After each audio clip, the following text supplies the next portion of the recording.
নমস্কার বন্ধুগণ, আজকের আলোচ্য বিষয় সুন্দরবনের সমস্যা ও উন্নয়ন। গ্রন্থনায় রবীন্দ্র কুমার চক্রবর্তী। বহু বৈচিত্র্য ও প্রাকৃতিক নয়নাভিরাম সৌন্দর্যে ভরপুর সুন্দরবন গঙ্গা নদীর মোহনা থেকে সুদূর বাংলাদেশ পর্যন্ত আরণ্যক পরিবেশে বিস্তৃত। বিচিত্র আরণ্যক পরিবেশের মাঝে ছড়িয়ে আছে বর্ণময় বৃক্ষলতা, গুল্ম আর বন্যপ্রাণী। বহু যুগ যুগ ধরে সুন্দরবনের নোনা জলের এলাকায় ভাগ, জলে কুমির, কামট এবং অসংখ্য নানা প্রজাতির মাছের আনাগোনা। বর্তমানে সুন্দরবন 2টি জেলায় 4টি মহকুমায় প্রশাসনিক এলাকায় অন্তর্ভুক্ত। পশ্চিমবঙ্গে সুন্দরবনের সীমানা হল উত্তর পূর্বে বসিরহাট, নিকটবর্তী অঞ্চলে দক্ষিণ পূর্বে কুলপির সন্নিকটে হুগলি নদী পর্যন্ত, পূর্ব দিকে ইছামতি, কালিন্দী, রায়মঙ্গল এবং পশ্চিমে হুগলি নদী পর্যন্ত বিস্তৃত। মোট আয়তন ৩,৮৫৭ বর্গ কিলোমিটার। সুন্দরবন অঞ্চলে মোট থানার সংখ্যা 16। উত্তর ও দক্ষিণ 24 পরগনার 19টি ব্লকে প্রশাসনিক কেন্দ্র। এগুলি হল উত্তর 24 পরগনার মিনাখা, হাসনাবাদ, হারোয়া, হিঙ্গলগঞ্জ, সন্দেশখালী 1, সন্দেশখালী 2 এবং দক্ষিণ 24 পরগনার বাসন্তী, ক্যানিং, ক্যানিং 1, ক্যানিং 2, গোসাবা, জয়নগর 1, জয়নগর 2, কাকদ্বীপ, কুলতলি, মথুরাপুর 1, মথুরাপুর 2, নামখানা, পাথরপ্রতিম এবং সাগর। বিস্তীর্ণ এলাকা সুন্দরবন অঞ্চলের অন্তর্গত হলেও সংরক্ষিত এলাকা 1,333 বর্গ কিলোমিটার। বনাঞ্চলের কোর এলাকার মানুষের প্রবেশ নিষেধ। 187টি পঞ্চায়েতের 193টি গ্রামে মানুষের বাসযোগ্য। সুন্দরবনের দ্বীপ আছে 102টি, তার মধ্যে 54টি দ্বীপে জনবসতি আছে। জলবায়ু গ্রীষ্মপ্রধান ও মৌসুমী প্রবাহিত। গ্রীষ্মে 29.30 ডিগ্রি, শীতে 9.10 ডিগ্রি সেন্টিগ্রেড থাকে তাপমাত্রা। গড় বৃষ্টিপাত 180 সেন্টিমিটার। জোয়ারের সময় বটতলা, সপ্তমুখী, ঠাকুরানী বা জামির, মাতলা, গোসাবা, হরিণডাঙ্গা এই 6টি মূল মোহনা নদী, খাল, সুতি খাল মাধ্যমে বঙ্গোপসাগরে লবণাক্ত জল সুন্দরবনের প্রায় 50টির মতো দ্বীপের 4,266 বর্গ কিলোমিটার ম্যানগ্রোভ বনাঞ্চলকে প্লাবিত করে। সুন্দরবন এখন পশ্চিমবঙ্গের অনুন্নত অঞ্চলগুলির অন্যতম। কলকাতা মহানগরী থেকে বেশি দূরে না হওয়া সত্ত্বেও এখানকার আদিবাসীরা বহু আধুনিক সুযোগ সুবিধা থেকে বঞ্চিত। শিল্প বিকাশের কোনো পরিকাঠামো এখানে গড়ে ওঠেনি। অতি সামান্য এলাকা, বিদ্যুতের সুবিধা আছে, যাতায়াত এখনও অধিকাংশ স্থানে দুর্গম। যোগাযোগ ও পরিবহন ব্যবস্থা অত্যন্ত অপ্রতুল। কৃষি, মাছ, কাঠ ও মধু সংগ্রহ এখানে উপার্জনের প্রধান উপকরণ। এখানকার কৃষি একান্তভাবে বৃষ্টিনির্ভর হয়, আমন চাষই একমাত্র সম্বল। মিষ্টি জলের স্তরের অভাবে গভীর নলকূপ বসানোর সুযোগ নেই। নদী নালার জল লবণাক্ত হওয়ার তাতে সেচের কাজ চলে না, ফলে কৃষিতে উৎপাদন কম। স্বতন্ত্র পদ্ধতিতে বৃষ্টি জলের পর্যাপ্ত সংস্থান করতে না পারায় শীতকালীন ফসলের চাষ প্রবর্তিত হলেও সমস্ত সুন্দরবন এলাকা 2 বা 3 ফসল হয়ে ওঠেনি। মৎস্যজীবী, কাঠুরে ও মধু সংগ্রহকারকগণ এখন মহাজনের কাছে বাধা পড়ে আছে। সমগ্র দেশের তুলনায় এখানে জন্মহার বেশি, কিন্তু সাক্ষরতার হার কম। এসব কথা স্মরণে রেখে রাজ্যের বর্তমান সরকার প্রতিষ্ঠার পর থেকে যত্ন ও আন্তরিকতার সঙ্গে তার স্বাভাবিক উন্নয়নমূলক কর্মকাণ্ডের পাশাপাশি এই পশ্চাৎপদ এলাকার উন্নতি ত্বরান্বিত করতে সুন্দরবন উন্নয়ন পর্ষদের মাধ্যমে ভূপ্রকৃতি অনুসারে বিভিন্ন কর্মসূচি তৈরি করে বিগত বৎসর যাবৎ অক্লান্ত কাজ করে চলেছে। ভূমিক্ষয় রোধ ও প্রাকৃতিক ভারসাম্য রক্ষায় বনসৃজনে বিশেষ ভূমিকা থাকায় বর্তমান সরকারি কর্মসূচি অনুসারে সুন্দরবনের সামাজিক বনসৃজনের উপর বিশেষ গুরুত্ব দেওয়া হয়েছে। ম্যানগ্রোভ, সারিবদ্ধ বনসৃজন ও বাগিচা বনসৃজন বা কৃষিবন, এই 3 পদ্ধতির সুন্দরবন এলাকার সামাজিক বনসৃজনের কাজ চলছে। নদী বাঁধ রক্ষণাবেক্ষণে ম্যানগ্রোভ বনসৃজনের গুরুত্বপূর্ণ ভূমিকা থাকায় এই অঞ্চলে বিস্তীর্ণ বাঁধ নদী বাঁধ এলাকায় ব্যাপকভাবে পাইন, কাঁকড়া, কেওর, গর্জন প্রভৃতি গাছ লাগানো হয়েছে। সুন্দরবন উন্নয়ন পর্ষদের নির্মিত ইটের রাস্তায় দুপাশে কাটা খালগুলি পারে নদী বাঁধ ও মাটির রাস্তার দুপাশে বনসৃজন করা হয়েছে। এ পর্যন্ত 670 হেক্টর এলাকায় ম্যানগ্রোভ বন লাগানো হয়েছে। 2549 কিমি এলাকায় সারিবদ্ধ বনসৃজন করা হয়েছে। বাগিচা বনসৃজনের মাধ্যমে এ পর্যন্ত 3025 হেক্টর এলাকায় বিবিধ ফলের গাছ লাগানো হয়েছে। সুন্দরবনের অর্ধেকের প্রায় বেশি অংশ বন হাসুলি করে নদী পার উঁচু বাঁধ দিয়ে ঘিরে চাষবাসের উপযুক্ত করে নেওয়া হয়েছে কর্মসংস্থান ও বসবাসের স্বার্থে। পশ্চিমবঙ্গের প্রায় 4264 বর্গ কিলোমিটার সুন্দরবন ম্যানগ্রোভ ফরেস্ট রয়েছে। তার মধ্যে কৃষি আবাদ অঞ্চলের জনবসতি হবে প্রায় 25 লাখ। তারা এক ফসলা ধান চাষ ও তারপর পুকুর, খাল, বিলে ধরে রাখা বৃষ্টি জলের সাহায্যে সামান্য কিছু সবজি, রবি শস্য চাষের মাধ্যমে প্রায় 3-4 মাস ব্যস্ত থাকে। আর বছরের বাকি সময়টা রুচি রোজগারের জন্য সুন্দরবনের উপর নির্ভর করে মাছ ধরা, মধু, মোম সংগ্রহ এবং জঙ্গলের কাঠ ও জ্বালানি সংগ্রহ করা ইত্যাদি কাজে। প্রায় 7000 বর্গ কিমি ভারতীয় ম্যানগ্রোভ অঞ্চলে সিংহভাগই প্রায় 4200 বর্গ কিমি উত্তর ও দক্ষিণ 24 পরগনা জেলার উত্তরাঞ্চলে বঙ্গোপসাগর উপকূল হতে প্রায় 65 কিলোমিটার ভিতরের দিকে বিস্তৃত বিশাল বনভূমি। মাকড়সার জালের মতো নদী, খাল পরিপূর্ণ, ফলে অরণ্য মাত্র 2500 বর্গ কিলোমিটার। অন্যান্য অরণ্যের মতো সুন্দরবন অতি মাত্রায় মূল্যবান, মানুষের জীবনসত্তার সঙ্গে অঙ্গীভূত উন্নয়নের দিশারি। সুন্দরবন এখন পশ্চিমবঙ্গ অনুন্নত অঞ্চলগুলির অন্যতম। কলকাতা মহানগরী থেকে বেশি দূরে না হলেও এখানকার অধিবাসীরা বহু আধুনিক সুযোগ সুবিধাকে বঞ্চিত। শিল্প বিকাশের কোনো পরিকাঠামো এখানে গড়ে ওঠেনি। অতি সামান্য এলাকায় বিদ্যুতের সুবিধা আছে। যাতায়াত এখনও অধিকাংশ স্থানে দুর্গম। যোগাযোগ পরিবহন ব্যবস্থা অত্যন্ত প্রত্যতুল। কৃষি, মাছ ধরা, কাঠ, মধু এখানে উপার্জনের প্রধান উপকরণ।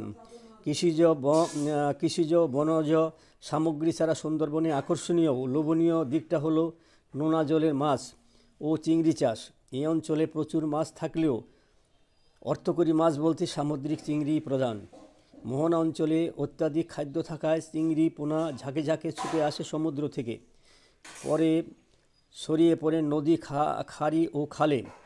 কৃষিনির্ভর স্থানীয় মানুষের মরশুমে অবসরে বিদ্যাধরী, কালিন্দী, রায়মঙ্গল, মাতলা, ইসামতি প্রভৃতি নদী ও খাড়িতে বাগদা চিংড়ি পোনা ধরে জীবিকা অর্জন করেন অনেকেই।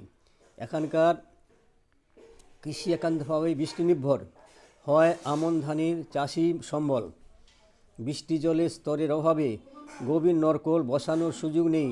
নদী নালায় জল লবণাক্ত হওয়ায় তাতে সেচের জল ব্যবহার করা হয়, ফলে কৃষিতে উৎপাদন কম। স্বতন্ত্র পদ্ধতিতে মিষ্টি জলের পর্যাপ্ত সংস্থান করতে না পারায় শীতকালীন ফসলের চাষ প্রবর্তিত হলেও সমস্ত সুন্দরবন এলাকা 2 বা 3 ফসলে হয়ে ওঠেনি। পশুখাদ্য গোচারণ ভূমির অভাবে পশুপালনে সুন্দরবন বেশ পিছিয়ে আছে। বিদ্যুতের অভাবে এখানে ক্ষুদ্র কুটির শিল্পের অগ্রগতি ঘটেনি। মৎস্যজীবী, কাঠুরে ও মধু সংগ্রহকরা এখনও মহাজনের কাছে বাধা পড়ে আছে। সুন্দরবনে ঝড়ঝঞ্ঝা, জলোচ্ছ্বাস, খরা, সাইক্লোনের দাপট প্রতি বৎসরই দেখা যায়। এদের মধ্যে সাগরদ্বীপের অবস্থা খুবই আশঙ্কাজনক। সুন্দরবনের সর্বত্রই কম বেশি নানা সমস্যা রয়েছে। যোগাযোগ ব্যবস্থা খুবই অপ্রতুল। নৌকায় এখানকার যোগাযোগের মাধ্যম। কলকাতা সন্দেশ সুন্দরবনের দ্বীপগুলির যোগাযোগ রক্ষার ক্ষেত্রে যন্ত্রচালিত নৌকাই একমাত্র যান। দক্ষিণ 24 পরগনা জেলার সদর কার্যালয় আলিপুর এলাকায় অবস্থিত হওয়ায় প্রত্যহ কয়েক হাজার মানুষকে প্রত্যন্ত এলাকা থেকে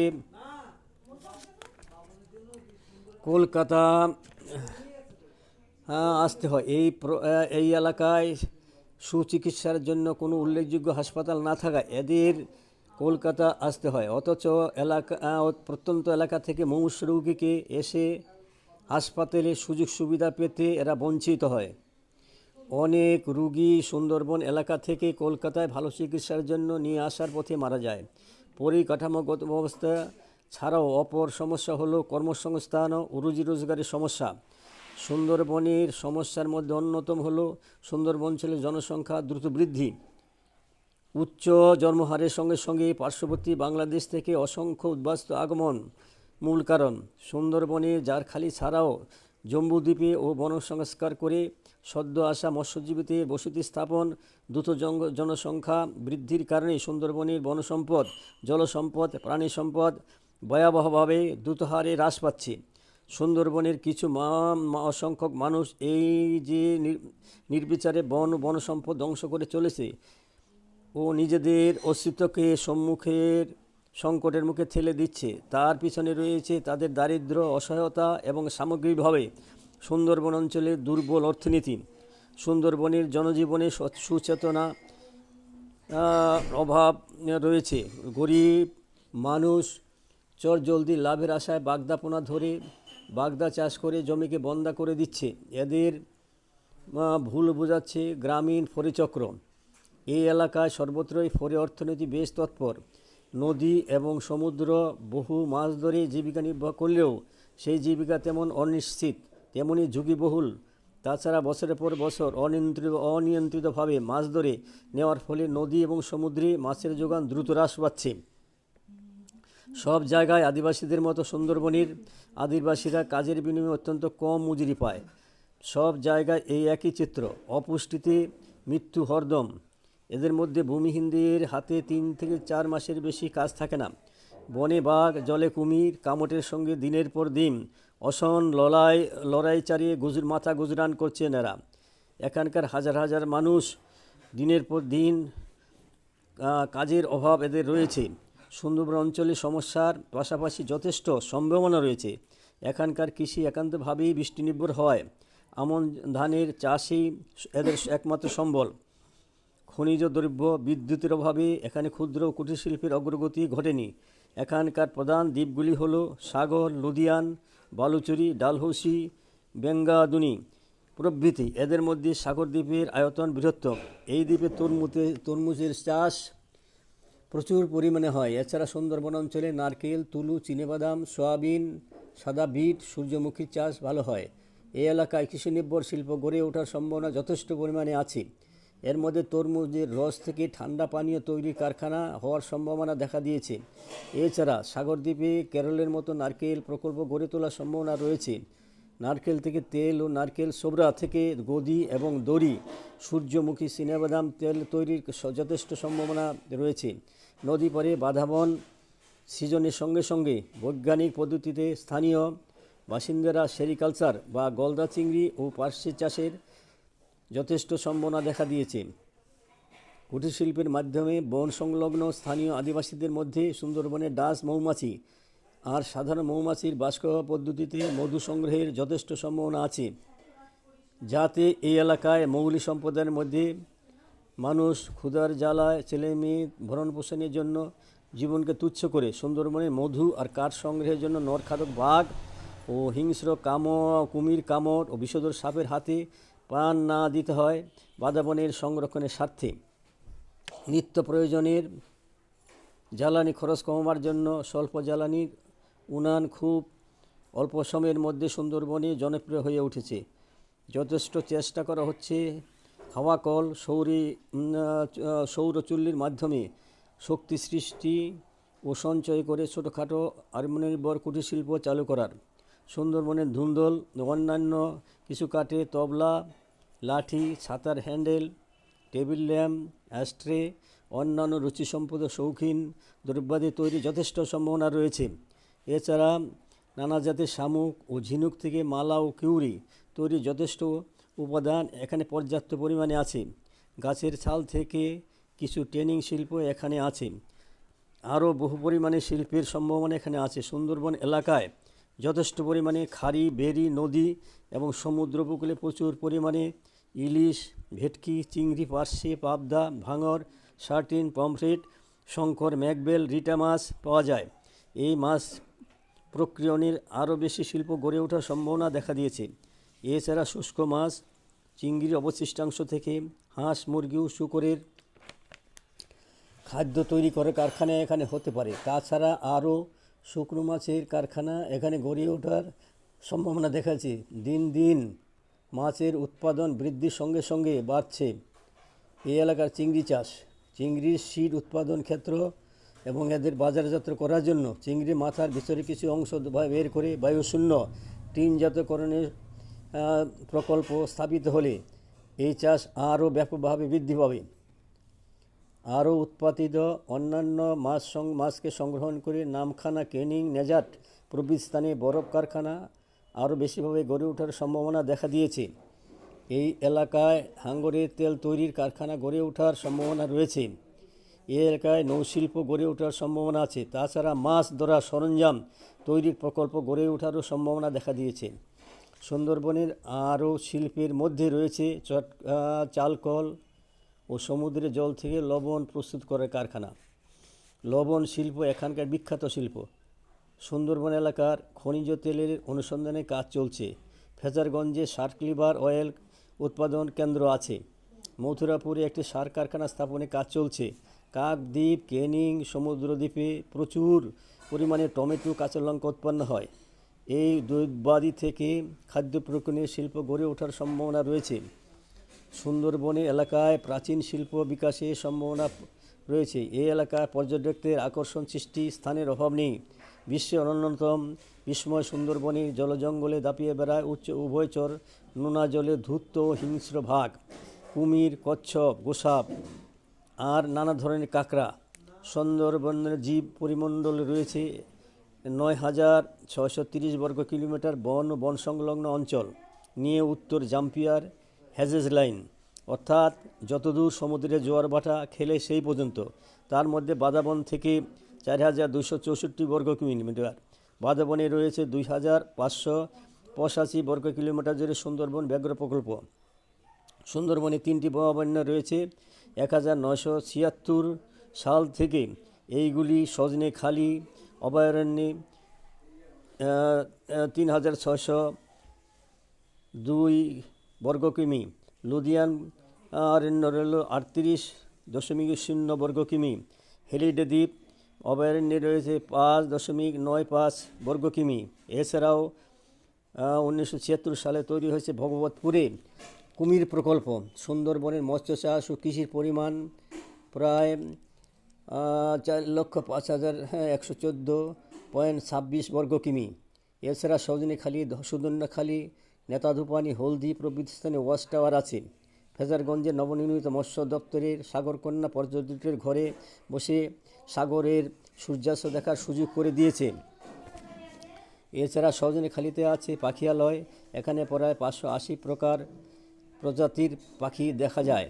বিভিন্ন ধরনের পাখিদের মধ্যে মিনিবেট, করঞ্জভূম, রেন, ড্যাঙ্গো, ফ্যাজান্ট, খঞ্জনি, শুভ্রধর, সামুদ্রিক ঈগল, সিগাল, শঙ্খশিল্পের সুতীক্ষ্ণ চিৎকার এবং মাঝে ঝাঁকে ঝাঁকে টিয়া ঘুরে বেড়াচ্ছে। এই বেশনিক এলাকা দিয়ে পাখিদের ঘর সংসার। বকখালি, ফ্রেজারগঞ্জ, সজনেখালি পর্যটন কেন্দ্রে বিখ্যাত। সম্প্রতি পর্যটন শিল্প তালিকায় যুক্ত হয়েছে পিয়ালি। এছাড়া মাতলা, বিদ্যাধরী নদীর জল কেটে এগিয়ে যেতে যেতে মাতলা নদীর মোহনা, সেখানে ঘন অরণ্যের অবগুণ্ঠনে যে দ্বীপটি দেখা পাওয়া যায় তা হল কলস দ্বীপ। এখানে সবুজের সমারোহ আর প্রাণের প্রাচুর্য এক অপর সামঞ্জস্য। প্রাকৃতিক সৌন্দর্যে ভরপুর গোসাবা, পঞ্চখালী, জটার দেউল, সন্দেশখালী এবং তেবাগা আন্দোলনের বীর শহীদদের রক্তরাঙ্গা কাকদ্বীপ প্রভৃতি স্থান। এছাড়া পাঠানখালীতে ক্যাথলিক পাদ্রী গির্জা এবং গোসাবায় স্যার ড্যানিয়েল হ্যামিল্টন কৃষি সমবায়, যা দেখতে রবীন্দ্রনাথ ঠাকুর নিজে এসেছিলেন। কচুখালী গ্রামে রামকৃষ্ণ সেবা কেন্দ্র রয়েছে। সাগর মেলাও সারা ভারতের আর একটি আকর্ষণ। সুন্দরবনে সম্ভাবনাময় পর্যটন শিল্পকে লাভজনক গড়ে তুলতে চাই আরও সরকারি লজ ও ইউথ হোস্টেল, তৎসহ রাস্তাঘাটের উন্নতি সাধন, জলপথে যাতায়াতের জন্য আরও উন্নত মানের জলযান বৃদ্ধি, বেসরকারি হোটেলওয়ালাদের আরও বেশি করে হোটেল নির্মাণের উৎসাহ প্রদান। সুন্দরবনে ব্যাঘ্র প্রকল্প, অভয়ারণ্য কুমির প্রকল্প এবং পাখিরালয়ের যথার্থ সংরক্ষণ ও অন্যান্য পর্যটন শিল্পগুলি উন্নতি সাধন, সরকারি ও বেসরকারি উদ্যোগে নিয়মিত পর্যটন ব্যবস্থার জন্য প্রয়োজনীয় পরিবহন ব্যবস্থা এবং স্থানীয় প্রশাসনের উদ্যোগে পর্যটকদের নিরাপত্তার জন্য প্রয়োজনীয় ব্যবস্থা গ্রহণ। সুন্দরবনের এলাকায় অর্থনৈতিক উন্নয়নের সম্ভাবনা প্রবল। এখানে আছে পর্যটন শিল্প গড়ার পরিবেশ, আছে কুটির ও ক্ষুদ্র শিল্প গড়ার পরিবেশ, সুলভে পাওয়া যায় জলজ এবং কৃষিজ শিল্পোপযোগী কাঁচামাল, পর্যাপ্ত জল এবং সুলভে শ্রমিক এবং সাগরদ্বীপে সৌরশক্তি সম্পূর্ণ বৈদ্যুতিক ব্যবস্থা, বিস্তৃত জলপথ, শিল্পজাত দ্রব্যের বিপণন ব্যবস্থা। এ কাজে লাগিয়ে সুন্দরবন এলাকার প্রচুর মানুষের কর্মসংস্থান হবে। অনুরূপভাবে আসবে অর্থনৈতিক ক্ষেত্রে আসবে সফলতা। আমার আলোচ্য বিষয় এখানেই শেষ হলো। শ্রোতা ও সাহিত্যানুরাগী বন্ধুদের প্রতি সনিবন্ধ অনুরোধ, বিষয়টি ভালো লাগলে সাবস্ক্রাইব করুন, শেয়ার করুন এবং লাইক করুন, এবং পরবর্তী ভিডিওতে যাহাতে উপস্থাপন করতে পারি তার পথ প্রশস্ত করুন। নমস্কার।